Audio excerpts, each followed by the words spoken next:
ગેનીબેન ખરા અર્થમાં જમીનથી જોડાયેલા નેતા છે અને તેમણે સાબિત કરીને બતાવ્યું છે કે જ્યારે લોકસભાની ચૂંટણી હતી અને એ દરમિયાન જ્યારે કોંગ્રેસે તેમને ટિકિટ આપી અને જ્યારે ગેનીબેને લોકોની વચ્ચે જઈને જે પ્રચાર કર્યો, વચનો આપ્યા કે તમને જે મુશ્કેલી પડી રહી છે તેમને હું સંસદની અંદર જઈને ઉઠાવીશ અને તમને જે પ્રશ્ન અત્યારે નડી રહ્યા છે તેમનું સમાધાન પણ હું ચોક્કસપણે લાવીને રહીશ। અને ખરા અર્થમાં હવે ગેનીબેન ઠાકોર છે તે જમીનથી જોડાયેલા નેતા બની ગયા છે। જે બનાસકાંઠાના લોકોને જે પ્રશ્ન મૂંઝવી રહ્યા હતા તેમનું સમાધાન મેળવવા માટે તે હવે સંસદમાં મુદ્દા ઉઠાવી રહ્યા છે। નમસ્કાર, નિર્ભય ન્યૂઝ સાથે હું છું રિદ્ધિ। આમ તો ભાજપનું એક સૂત્ર હતું કે અમે ગૌ હત્યાને રોકીશું, ગૌ વંશ છે તેમને બચાવીશું, પરંતુ ક્યાંક ને ક્યાંક જેમણે જે સૂત્ર આપ્યું છે એ જ પોતાનું સૂત્ર ભૂલી ગયા છે અને જે અત્યારે શાસન કરે છે એમના જ શાસનની અંદર કેટલી બધી ગાયો છે તે કતલખાને જતી આપણને જોવા મળે છે। અને એ મુદ્દો જ્યારે ગેનીબેને સંસદની અંદર ઉઠાવ્યો અને ભાજપને આડે હાથ લીધી હતી, પરંતુ જ્યારે લોકસભાની ચૂંટણીનો પ્રચાર ચાલી રહ્યો હતો ત્યારે ગેનીબેન ઠાકોરે સાધુ સંતોને વચન આપ્યું હતું કે હું આ વખતે જે આ મુદ્દો ગૌ હત્યાનો છે અને ખાસ કરીને બનાસકાંઠાની અંદર પશુપાલન સૌથી વધારે છે અને બનાસની ડેરી પણ જ્યારે બનાસકાંઠામાં છે ત્યારે સૌથી વધારે પશુપાલન ગાયો પણ બનાસકાંઠામાં છે, તો હું જે ગૌ હત્યા થઈ રહી છે તેમને અટકાવવાનો આ મુદ્દો ચોક્કસથી હું સંસદની અંદર ઉઠાવીશ અને તેમણે આ મુદ્દો સંસદની અંદર બધાની વચ્ચે ઉઠાવ્યો અને ભાજપ સરકાર પાસે જવાબ પણ માંગ્યો છે। સૌથી પહેલા તો જે મુદ્દો ગેનીબેને સંસદની અંદર ગૌ હત્યાનો ઉઠાવ્યો છે તે સાંભળી લઈએ। માનनीय अध्यक्ष महोदय, મને વર્ષ 2024-25ના કેન્દ્ર સરકારના પશુપાલન અને ડેરી મંત્રાલય વિભાગ નિયંત્રણ હેઠળ માગણીઓમાં ચર્ચા લેવા માટેનો મોકો આપ્યો એ બદલ અમારા નેતા રાહુલજીનો ખૂબ ખૂબ આભાર માનું છું। આ વિભાગમાં 7,137.68 કરોડની ફાળવણી કરવામાં આવેલી છે, તેને વધારવામાં આવે। માન્ય અધ્યક્ષશ્રી, ગૃહના મોટા ભાગના સભ્યોએ ગૌ માતા માટેની વાત કરી। હું પણ ગૌ માતાની વાત કરવા માગું છું કે દેશના સાધુ સંતો, મહંતો, જ્યોતિષપીઠના શંકરાચાર્ય સ્વામી અભિમુક્તેશ્વરાનંદ સરસ્વતી મહારાજ પદયાત્રા કરીને ગૌ માતાને રાષ્ટ્રીય માતાનો દરજ્જો આપવા માટે સરકાર પાસે માગણી કરી રહ્યા છે। માન્ય અધ્યક્ષશ્રી, ગૌ માતાને રાષ્ટ્રીય માતાનો દરજ્જો મળે અને ગૌ વંશ ઉપર હત્યાનો પ્રતિબંધ આવતો કાયદો એ લોકસભામાં લાવવામાં આવે એવી હું માગણી કરું છું। માન્ય અધ્યક્ષશ્રી, ગાયોને નિભાવણી માટે પશુ દીઠ તમામ ગૌશાળાઓને 100 રૂપિયા પ્રતિ દીઠ આપવામાં આવે એ પણ હું માગણી કરું છું। માન્ય અધ્યક્ષશ્રી, ગૌ માતાના દૂધમાંથી તમામ બનાવટો જે બનાવવામાં આવે તે ખૂબ ગુણકારી હોય છે અને જે આપણી પ્રાકૃતિક ખેતી હોય છે એ ખેતીમાં પણ ગાયના ગોબર માટેની ખૂબ જરૂર હોય છે। માન્ય અધ્યક્ષશ્રી, પશુની ખરીદી કરવામાં આવે અને પશુપાલક તેનો ઇન્સ્યોરન્સ લે છે ત્યારે એના ઉપર 18% GST લગાડવામાં આવે છે, તો એ GST હટાવી દેવામાં આવે એવી પણ હું માગણી કરું છું।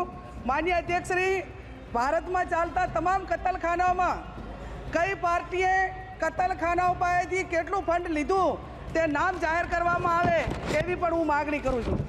માન્ય અધ્યક્ષશ્રી, પશુપાલકોના જે ગૌચરો હતા તે મોટા ભાગે ઉદ્યોગપતિઓને આપી દેવામાં આવ્યા છે અને એના કારણે પશુપાલકો અને વન પ્રાણીઓ એ ખૂબ મોટા મુશ્કેલીમાં મુકાણા છે।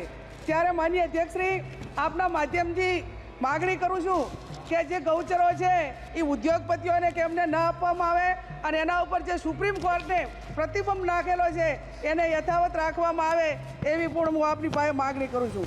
માન્ય અધ્યક્ષશ્રી, મારો જિલ્લો બોર્ડરનો જિલ્લો છે અને એમાં સેન્સિટિવ ઝોન છે।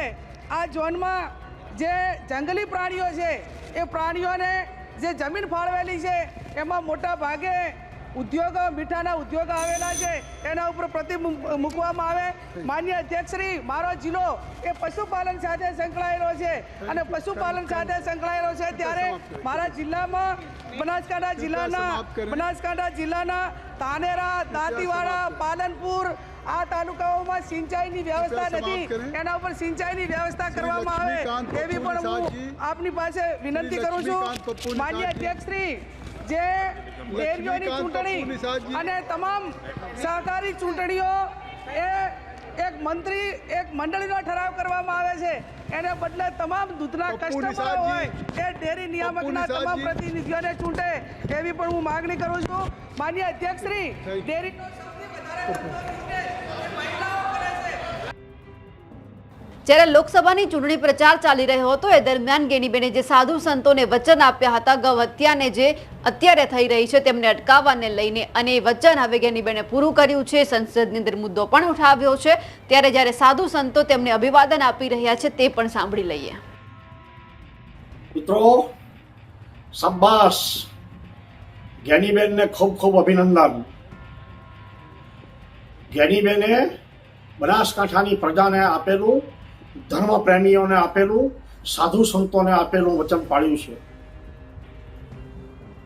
20 માર્ચના રોજ શ્રી બનાસ સરદર્શન વિરક્ત સંત સેવા મંડળની કારોબારી બેઠક મગરવાડા ખાતે મળી હતી. મગરવાડા ખાતેની આ કારોબારી બેઠકમાં ગેરીબેન આવ્યા. આવીને એમને સંતોને હાથ જોડી અને સંતો પાસે આશીર્વાદ માંગ્યા. સંતોએ કહ્યું કે અમે એવા જ લોકોને આશીર્વાદ આપીએ છીએ કે જે સંસ્કૃતિ અને ધર્મનું જતન અને રક્ષણ કરવા તત્પર હોય, એને અમારા આશીર્વાદ મળે. જ્ઞાનીબેને કહ્યું કે હું સંસદમાં જઈને ચૂંટાઈને એ વાતને સૌથી પહેલાં રજૂ કરવાની છું કે ગૌ માતા, ગૌ વંશની હત્યા બંધ કરો, એનો કડકમાં કડક પ્રતિબંધ કરી અને એના માટેનો નિયમ બનાવો.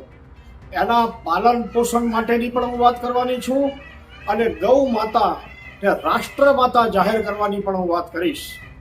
આ વાત સાંભળીને સંતો ખુશ થઈ અને સંતોએ ખૂબ આશીર્વાદ આપેલા, સાધુવાદ આપેલા. આ આશીર્વાદ અને સાધુવાદ આપ્યા એમાં અમારા બનાસ મંડળના અધ્યક્ષ પરમ પૂજ્ય શ્રીમંત હરદેવપુરીજી મહારાજ, અમારા સંરક્ષક પરમ પૂજ્ય થાણાપતિ શ્રી કૈલાસગીરીજી મહારાજ, ઉપાધ્યક્ષ પરમ પૂજ્ય સત્યનારાયણપુરીજી મહારાજ, મગરવાડા ધામના પરમ પૂજ્ય યતિવર્ય શ્રી વિજય સોમજી મહારાજ અને ભાઈ મહારાજ, પરમ પૂજ્ય દયાળપુરીજી મહારાજ હાથીદરા, જે અમારા મંડળના મંત્રી છે અને ખૂબ જ સક્રિય અને સક્ષમ છે. તેમની સાથે સાથે સહમંત્રી, કોષાધ્યક્ષ કોતવાલજી અને કારોબારીના તમામ સભ્યોએ ખૂબ પ્રેમપૂર્વક આશીર્વાદ આપેલા. એ વસ્તુને પોતે યાદ રાખીને આપેલા વચનને પાળવા માટે જ્ઞાનીબેને સંસદમાં આ વાતની રજૂઆત કરી છે.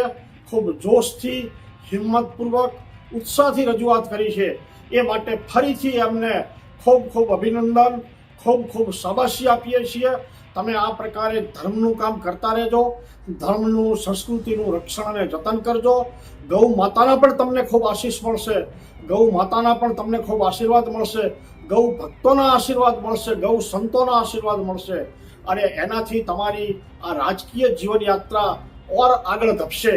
તમને એક બીજા અભિનંદન પણ હું આપવા માગું છું કે સંસદમાં ગુજરાતમાંથી ઘણા બધા છે, લોકસભામાં 25 લોકો અને તમે 26, રાજ્યસભામાં પણ ગુજરાતીમાં બોલી અને ગુજરાતનું ગૌરવ તમે વધાર્યું છે. ગરવી ગુજરાતની પ્રતિભા તમે ત્યાં સંસદમાં ઊભી કરી છે. ગુજરાતની અસ્મિતા અને ગુજરાતનું પ્રતિબિંબ જે તમે ઊભું કર્યું છે, એ માટે પણ હું આપને ખૂબ ખૂબ સાધુવાદ, ખૂબ ખૂબ અભિનંદન અને ખૂબ ખૂબ આશીર્વાદ પાઠવું છું.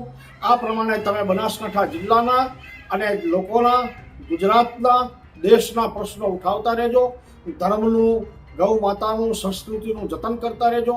આ પ્રકારના કાર્યક્રમો આપતા રહેજો. આ પ્રકારની વાણી તમારી વાણી પણ આ પ્રકારની વાત કરવાથી શુદ્ધ અને પવિત્ર થશે. એ માટે ફરીથી તમને આશીર્વાદ અને સાધુવાદ સાથે ભારત માતા કી જય. ગેનીબેન લોકસભાની અંદર જીતી ગયા અને કોંગ્રેસના એકમાત્ર મહિલા સાંસદ અત્યારે ગુજરાતની અંદર રાજ કરી રહ્યા છે તેમને લઈને અને જે ખરા અર્થમાં જે વચનો ગેનીબેને આપ્યા છે અને તે હવે સંસદની અંદર પૂરા કરી રહ્યા છે અને જે એક પછી એક મુદ્દો બનાસકાંઠા જિલ્લાનો ઉઠાવી રહ્યા છે તેમને લઈને આપનું શું કહેવું છે અમને કમેન્ટ કરીને ચોક્કસથી જણાવજો. સાથે જ નિર્ભય ન્યૂઝને લાઇક, શેર અને સબસ્ક્રાઇબ કરવાનું ભૂલશો નહીં. નમસ્કાર.